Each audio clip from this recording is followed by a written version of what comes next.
नमस्कार, मैं एडवोकेट राघवेंद्र प्रताप सिंह और आप देख रहे हैं प्रताप ग्लोबल एनालिसिस। मित्रों, आज हम बात करेंगे कि क्या अपने देश में सच में डीजल और पेट्रोल की कमी है या जनता केवल अफवाहों पर ध्यान दे करके ज़्यादा मात्रा में इसकी खरीदारी और स्टॉक रखने का प्रयास कर रही है। भारत सरकार की जो जितनी भी बड़ी तेल कंपनियों के बयान हैं, अगर आप उन सबको उठा के देखेंगे, चाहे वो आज के हो, कल के हो या कुछ दिन पहले के हो, तो सारी तेल कंपनियों ने ये कहा है कि हमारे यहाँ पर्याप्त स्टॉक है। हम लगातार नए नए खरीदारों से हमारी बात हुई है और हम तेल खरीद भी रहे हैं। जहाँ तक भारत सरकार का स्टेटमेंट है, तो भारत सरकार ने तेल खरीद के लिए रसिया, सऊदी अरब, यूएई, यहाँ तक कि ईरान और अमेरिका से भी भारत सरकार तेल खरीद रही है।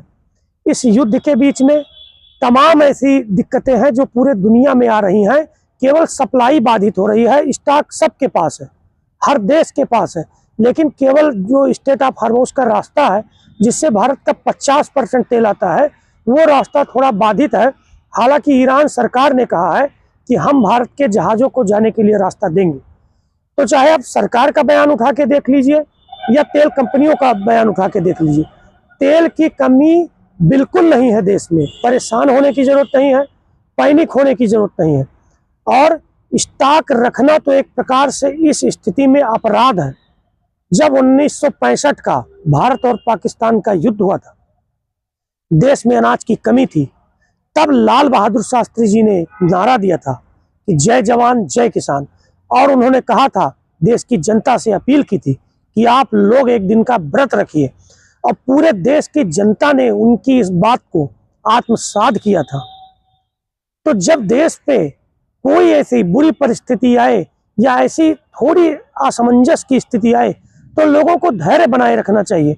ये एक महान देश के महान नागरिक की पहचान होती है। एक बार ब्रिटेन में भी युद्ध की स्थिति थी और वहां के राष्ट्राध्यक्ष ने कहा था कि आप लोग अंडे मत खरीदिए, उस सेना के काम आएगा।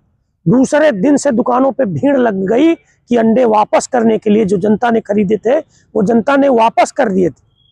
और यहाँ अभी मैं आ रहा था, मैंने कई सारे पेट्रोल पंपों पे देखा है, दोपहर से ही लोग लाइन लगाए खड़े हुए हैं, अफरा तफरी मची हुई है। कोई कैन लेके जा रहा है, कोई टंकी फुल करा रहा है, कोई घर में रखने की बात कर रहा है। ये एक जिम्मेदार नागरिक का कर्तव्य नहीं है। ऐसी स्थिति आप लोग कतई न करें।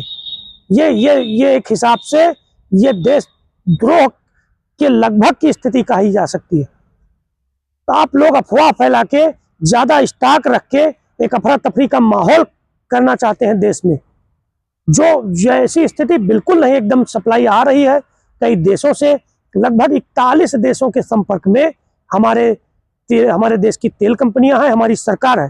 तो एक जिम्मेदार नागरिक बने, अफवाहों पर ध्यान न दे।